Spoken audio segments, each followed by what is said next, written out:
মৌসুমী কিচেনে আজকে নতুন একটা রেসিপি আমার সাথে শেয়ার করব। সেই রেসিপিটার নাম হচ্ছে পনির মশলা। পনির মশলা করতে কী কী লাগছে: পনির, ক্যাপসিকাম,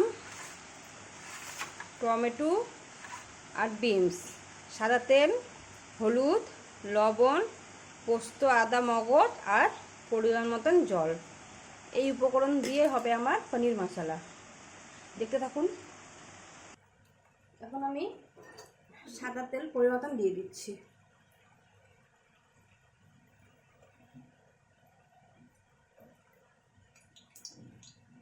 কড়াইটা গরম করে নিয়েছি। এবার আমি পনিরগুলো ভেজে নেব।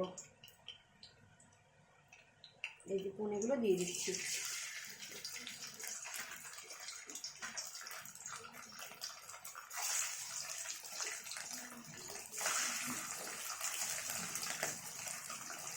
পনিরগুলো লাল করে ভেজে নেব।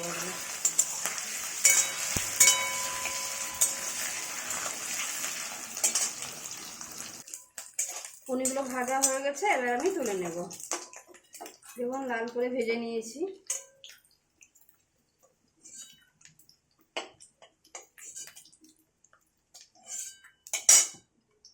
এবার আমি ক্যাপসিকামটা দিয়ে দিচ্ছি। ক্যাপসিকামটা ভালো করে ভেজে নেব, নাহলে কাঁচা গন্ধ খেতে ভালো লাগে না। আর এর মধ্যে পেঁয়াজটাও দিয়ে দিচ্ছি। পেঁয়াজ আর ক্যাপসিকাম একসাথে ভাজা হয়ে যাবে ভালো করে। দেখুন ভাজাটা হয়ে এসছে। ক্যাপসিকাম আর টমেটোটা, টমেটো দিয়েই এখনও দিয়ে দিচ্ছি। অল্প টমেটো দিয়েছি। ক্যাপসিকাম আর পেঁয়াজটা প্রায় ভাজাই হয়ে এসছে। এবার আমি এর মধ্যে পরিমাণ মতন হলুদ, পরিমাণ মতন লবণ দিলাম।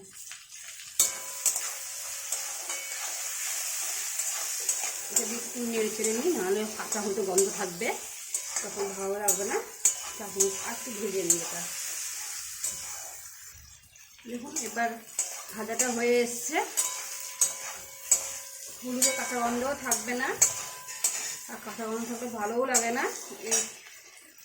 ভেজে নিয়েছি ভালো করে। এবার আমি পোস্ত, লঙ্কা, আদা আর টমেটো পেস্ট করে নিয়েছি, এটা এখন দিয়ে দিচ্ছি।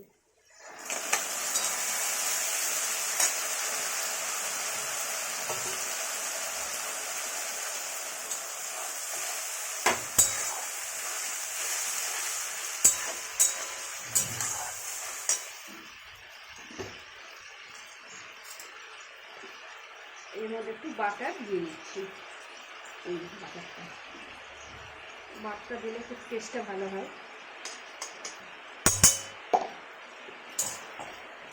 এটা আস্তে আস্তে ঢেকে ঢেকে নরম করে নেব।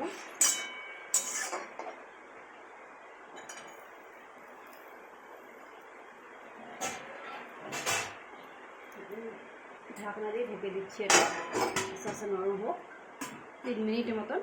তারপর আবার তুলে দেখাচ্ছি। এবার আমি ঢাকনা তুলে দেখবো কতটা হয়েছে। দেখুন তরকারিটা ফুটে উঠেছে।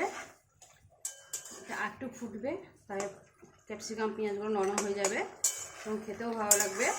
এবার আমি পনিরটা ভেজে রাখা আছে, সেটা আমি এখন দিয়ে দিচ্ছি। এটার সাথে এটা ভালো করে মিশে যাবে এবং মাখা মাখা হয়ে যাবে। তার জন্য আমি 3 মিনিট আরও ঢেকে দেবো।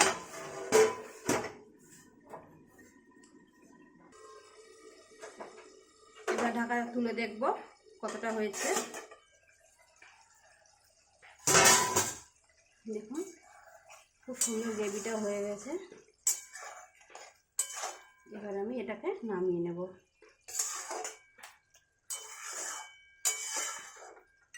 দেখতে কত সুন্দর হয়েছে কালারটাও। এরকম গ্রেভিটা এবার আমি নামিয়ে দিচ্ছি। গ্যাসটা আমি বন্ধ করে দিচ্ছি। আমার পনির মশলা আমার রেডি। দেখুন ক্যাপসিকাম, টমেটো, পেঁয়াজ, বিনস দিয়ে করেছি। এটা আমার ছেলের জন্য, যেহেতু এমনি সবজি খেতে চায় না, তার জন্য এইভাবেই রান্না করে দিই আমি। দেখুন পনির মশলাটা আমার রেডি। দেখতে কত সুন্দর হয়েছে, খেতেও খুব ভালো লাগে। বাচ্চাদের এইভাবে সবজি খাওয়ানো যায়। আপনাদের যদি ভালো লেগে থাকে অবশ্যই লাইক কমেন্ট শেয়ার করবেন আর বাড়িতে তৈরি করে খাবেন।